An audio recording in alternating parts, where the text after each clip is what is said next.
ก็มบ้องเลยตรันตรายมินเลยเตะบ้องจังใจเลยเบียกมืออย่าเตะดอกเบี้ยเกมาดาวบ้าบ้านนั้นเตะไปสักเกมเลยจิ้มแมนเชียงจังเอ๋ละบ้องบ้านดังเตะไปสักเชียบใส่บัดไอ้เชียบสักไม่เชียงโดนเตะไปสักก็ตายยังจำลองไปเกยไอ้กันนี่ไว้ละบ้องไอ้ละบ้องปรอนจันเนอะก็เดินหน้าน้องดาลี่จอบมองกองก็บ้องจับมือก็ได้มาได้สั้นมันมาปุ๊บก็พักบันไปเนี่ยระบองปลาเอ้ยหางดาวรีจอมก้นก็จะน่าเนอะระบองมาเจ้าดอกไม่มาแป้งฉันระบองបាទហូបចុះបងអូនខ្ញុំគិតថាដើរទៅមើលទឹកស្រែទីហ្នឹងណាដោយសារតែយប់មិញហ្នឹងមេឃវាភ្លៀងខ្លាំងពេកសង្ស័យតែលិចស្រែហើយមើលទៅខ្ញុំទៅបង្ហូរទឹកចេញខ្លះអើយเจ้าระบองไงអត់កំណត់មិនបលឹមឡើងគេផឹកស្រែសវឹងគ្រប់គ្នាអើយระบองឯងដើរទៅចកាទៅមើលស្រែមើលស្រូវមិនក៏ខុសគេចឹងហ៎ระบองបាទព្រមឡើងគេត្រូវធ្វើការអញ្ចឹងហើយបងអូនហើយបងអូនឯងពីរនាក់លេងព្រលឹមឡើងសវឹងកងល់ទាំងព្រឹកតែហ្មងអីមិនត្រឹមតែព្រលឹមបានសវឹងទេបងពួកខ្ញុំសវឹងតាំងពីម៉ោង4ទៀបភ្លឺអាយយខ្លាំងមែនលេងក្រោកផឹកតាំងពីម៉ោង4ទៀបភ្លឺអត់រើការងារធ្វើខ្លះទេអីហ៎បងអូនរឿងការងារចាញ់គេពួកខ្ញុំមិនស្អីទេតែបើតារឿងផឹកស៊ីចាញ់គេសុខចិត្តអង្គខាំពឹងបាយចោលហ្មងអញ្ចឹងឲ្យបន្តផឹកឲ្យសុបាយចុះអញ្ចឹងខ្ញុំគិតរើទៅដាក់ទឹកស្រែបន្តិចហើយ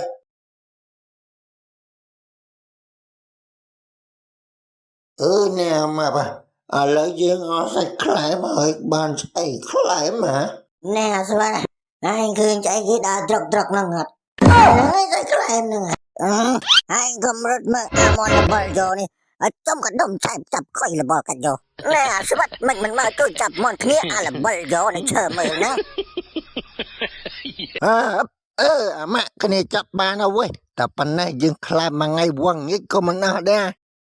គ្រូទឹកគ្រូទឹកគ្រូអូយអាខ្លួនវាកាន់តែចាស់កូនក៏មិនឲ្យធ្វើស្អីអញ្ចឹងមានតែចាំមនហ្នឹងហើយទៅគ្រាន់បានតាក់នាលគ្រាន់បានលក់បានធ្វើម្ហូបអីអញ្ចឹងណាពេលដែលកូនចៅមកពីបនទៀនម្ដងជុំគ្នាអីវាបានហូបម្ដងម្កាលដែរគ្រូយីអត់ចុះបាត់អាមេមនចាក់ទីងទៅណាបាត់ទៅវៃមិនឃើញមករកស៊ីអង្គអញ្ចឹងហ្នឹងអត់កើតទេវៃ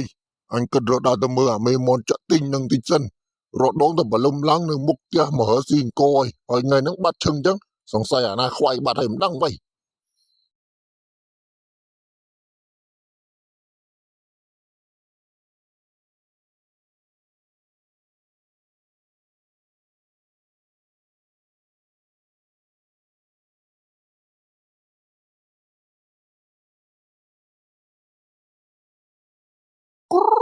ចឹក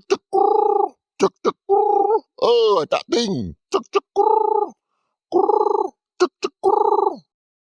អាម៉ាប់នោះលោកអ៊ំមេភូមិតានោះគាត់ដើររើស្អីគេឬតែចឹកគ្រូហ្នឹងហ៎អ៊ំមេភូមិតើណាហ្នឹងអ៊ំអ៊ំទៅដើររើមនអ៊ំបន្តិចហ្នឹងណាបាត់អាចក់ទីងរបស់អ៊ំទាន់ឃើញមកព្រឹកអីរកមិនឃើញសោះក្មួយអីមើលហើយក្មួយអីទៅធ្វើអីហ្នឹងនៅផឹកស្រាមែនឃើញបាននៅខ្លាំងនឹងក្មួយបានថ្ងៃនេះមានមកហូបឆ្ងាញ់ថ្ងៃនេះដនេពេកវាយមន់មួយខ្លែមលេងក្បាលមន់នេះដូចធ្លាប់ស្គាល់អាម៉េចទេវៃអញសង្ស័យអាពីរនាក់ហ្នឹងស៊ីអាចទីញ៉ាំហើយមើលទៅអាពីរនាក់ហើយឯងបានមន់មកពីណាខ្លែមហ្នឹងវិញបាទអ៊ំអើយផឹកមិញដឹងទៀមមន់ណាគេទេវិញដើរស្រែកហើម៉ែវាពេញផ្លូវខ្ញុំខឹងពេកខ្ញុំចាប់ខ្វាយតែហ្មងទៅមែនអញថាមែនអញថាពីរនាក់ហ្នឹងវាលួចមន់អញស៊ីមែនមិនកើតទេអញធ្វើជាមិនដឹងមិនលឺសិនចាំស្អែកចាំឲ្យប៉ូលីសទៅអូសក្បាលអាពីរនាក់ឯងតែម្ដង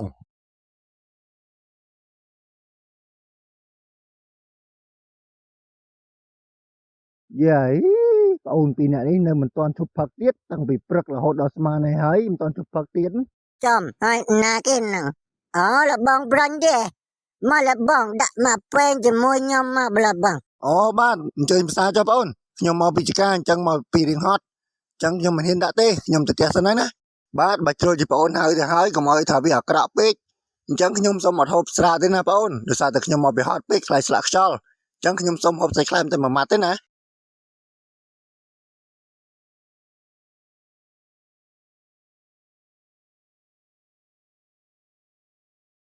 លោកបលិធីអើយលោកបលិធីជួយទៅចាប់អាចោលួចមន់ឲ្យខ្ញុំផង បាទអ៊ំហើយចោលលួចមន់ហ្នឹងលួចនៅណាទៅអ៊ំហើយឥឡូវនេះចោលហ្នឹងនៅណាវិញអ៊ំ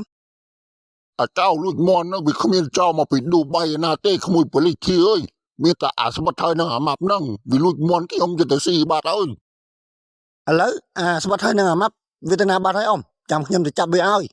អាម៉ាប់ហ្នឹងអាស្បត់វាមានទៅណាវា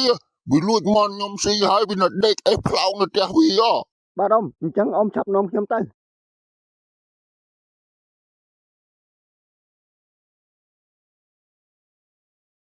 អើក៏មកបងអើយទៅត្រង់អត់មានលុយទេ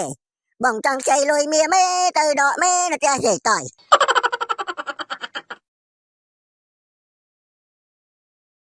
ចំលោកអ៊ំមេភូមិនឹងលោកបលិធាលេងមកដល់ផ្ទះខ្ញុំទាំងព្រឹកហើយមានការអីទៅលោកបលិធា យើអាចោលជើងល្អលួចមន់លោកមេភូមិស៊ីហើយធ្វើពើជាមិនដឹងទៀតណាគ្នាឯងមានប្រមាណអ្នកឆាប់ប្រាប់មកឆាប់នាំគ្នាឯងទៅពន្ធនគរបាលជាមួយយើងឥឡូវនេះភ្លាមអាពីរអ្នកឯងនិយាយមើលឯងលួចមន់លោកមេភូមិមានតែពីរអ្នកឯងនឹងទេអីឬមួយក៏នៅមានគ្នាឯងផ្សេងទៀតលួចមន់លោកមេភូមិមានតែពីរអ្នកហ្នឹងហើយមានណាទៀត អេនៅមានលបងប្រាញ់មួយទៀតអាបាយោមិនសមមិញលបងប្រាញ់ក៏បានស៊ីសាច់មាន់យើងមួយម៉ាត់ដែរណា អញ្ចឹងអាពីរអ្នកឯងនៅចាំនឹងសិនហើយចាំតិចយើងទៅហៅបងអូនប្រុញមកម្នាក់ទៀត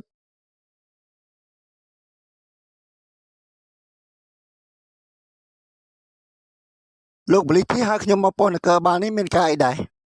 បាទខ្ញុំហៅបងប្រុញឯងមកពន្ធនគរបាលនេះដោយសារតែអាពីរអ្នកនេះវាបាននិយាយថាករណីលួចមន់លោកពូមេភូមិនេះគឺបងអូនឯងក៏មានចំណែកនៅក្នុងនឹងដែរខ្ញុំមិនដឹងទេលោកបលិធីខ្ញុំបលឹមឡើងគឺខ្ញុំចេញទៅចំការបលឹមឡើងមកខ្ញុំចូលអញ្ចឹងខ្ញុំមានពេលណាទៅលួចមន់លោកពូមេភូមិ ណែកំចង់បកាយយករួចខ្លួនលបងប្រាញ់មិនសមមិញលបងឯងមកពីចកាបានស៊ីសាច់មាន់ពួកខ្ញុំមួយម៉ាត់ដែរណាចង់យករួចខ្លួនណា បាទអញ្ចឹងលោកពូមេភូមិអាចដាក់ពាក្យបណ្ដឹងបានតើលោកពូមេភូមិចង់ទាមទារសំណងជាទឹកប្រាក់ប៉ុន្មានទៅលោកពូ អើយដោយសារតែយល់តែគ្នាឯងនៅក្នុងភូមិជាមួយអញ្ចឹងពូយកតែត្រឹមតែម្នាក់ 100000 រៀលមកបានហើយ ចប់សាច់មាន់អាពីរអ្នកនេះថ្លៃជាងមាសគីឡូនៅផ្សារទៅទៀតមួយម៉ាត់ 100000